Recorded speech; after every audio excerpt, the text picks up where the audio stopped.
I've just noticed that this has been up the whole time, Oh, and no. people are going to fucking reshoot the complain. video. The whole video's been shot now with like one Your big comeback and everything.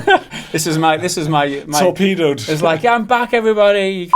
So it's official, PlayStation VR is a massive success. There's no doubt about it. Sony has established itself as a real VR competitor in the market now, and if these new sales figures are anything to go by, there's no sign of it slowing down. Andrew House, global CEO of Sony Interactive Entertainment, told the New York Times recently that the PlayStation VR has reached 915,000 sales worldwide. Sony's goal was to ship 1 million units by April. With that 915,000 units already sold since it launched in October, there's every chance they will smash this goal. Not bad for what a lot of people still think is little more than a gimmick. Even Sony themselves were concerned that VR would not be embraced by the mass market, and this concern was echoed by Andrew House, who told the New York Times he actually advised the company to manufacture fewer units in case the product doesn't take off. It's because of this decision that PSVR units are now actually pretty hard to find.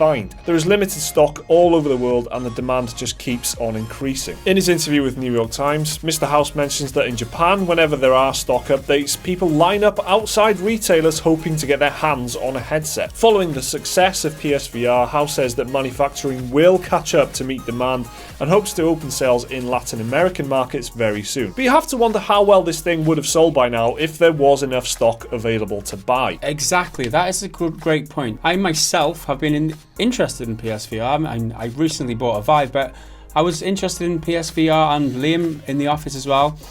He was interested in buying a PSVR. We both were looking in the market to try and find one from an online retailer. Neither of us succeeded, and neither of us bought a unit. So, which means how many other people out there could or might have bought a PSVR unit had they had the possibility to do so? It's just like Nintendo all over again, isn't it? Yeah, well, that's it. It is kind of strategic. This, it seems like that they were a bit afraid of VR and how it would be taken up. So this is a decision that they've made. Like it is a bit of a gamble. In the flip, the gamble is you make tons and not sell any. But this is also a gamble because they've kept the production tight.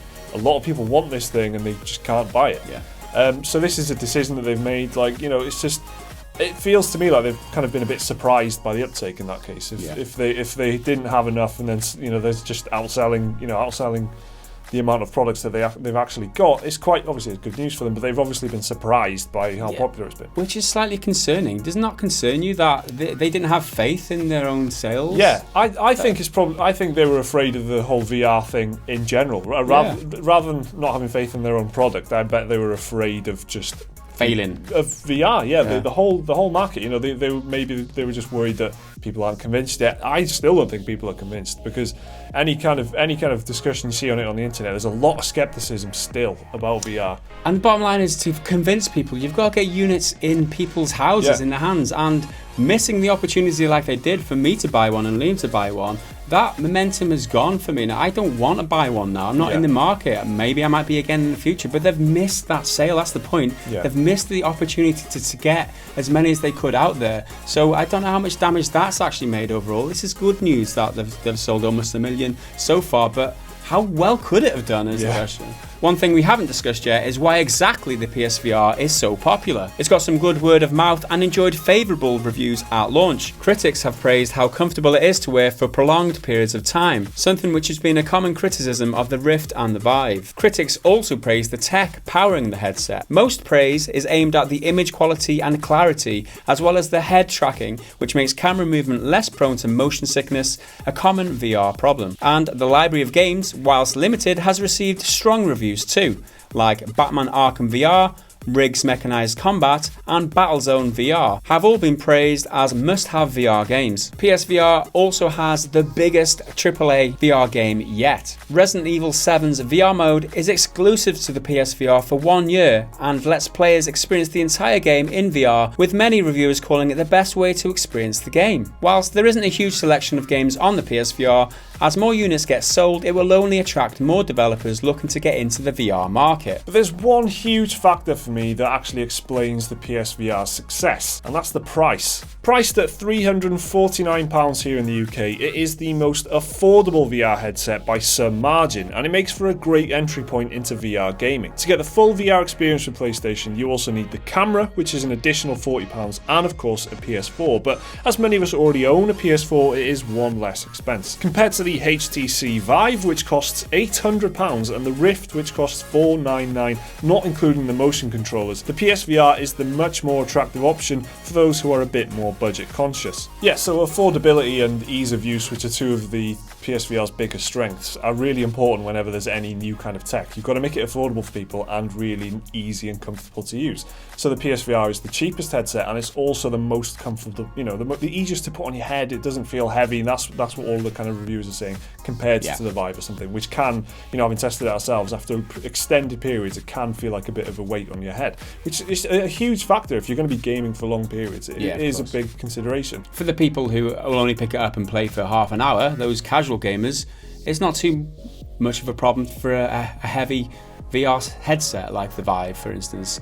But for hardcore gamers who like to play for a few hours at a time, you can imagine a few of you guys watching this are among those people. Then PSVR is, you know, comfortable, and it's you're able to play it for a few hours, which is a strong selling point. And at that price point as well, £350 is still a lot of money, but at least it's something that isn't, you know, £800 is quite daunting. I mean, that's like a gaming PC. That's 2 games consoles. It's a lot of money. So what that amount of money means is quite different to what the PlayStation VR actually means in terms of what you could get for your cash otherwise.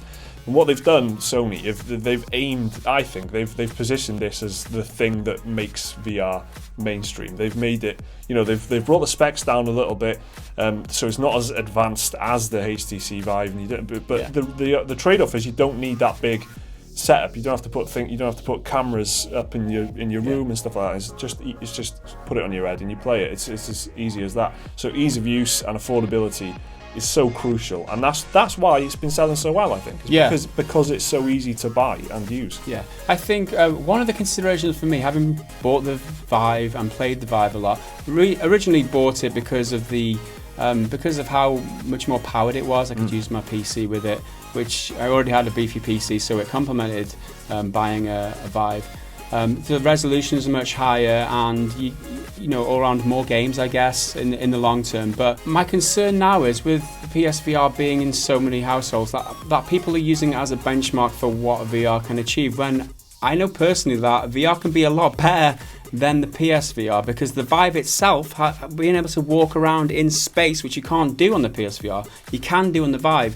It makes the experience so much better. And I think if people judge VR based on just what the PSVR can produce, then they'll be undervaluing the technology itself. I think the technology is not in its best form in the PSVR. I don't know how to express that more. Yeah, you know, it's like it can be so much better, because being in the game and being able to interact with things and walking around and like looking around corners and shooting, which is everything you can do with the Vive and you can't do with the PSVR. That's why I love VR. Okay, and you can't express that by playing a PSVR unit. So I worry for the perception of VR, because people might see it as limited to what it actually can do.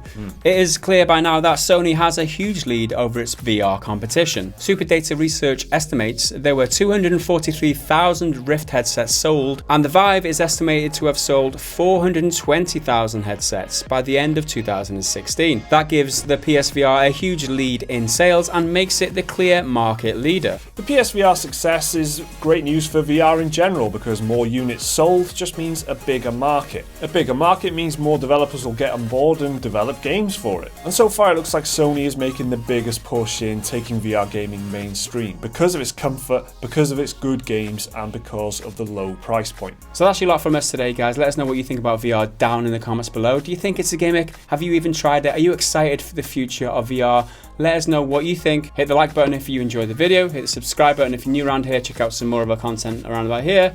And we'll see you again next time. Bye for now.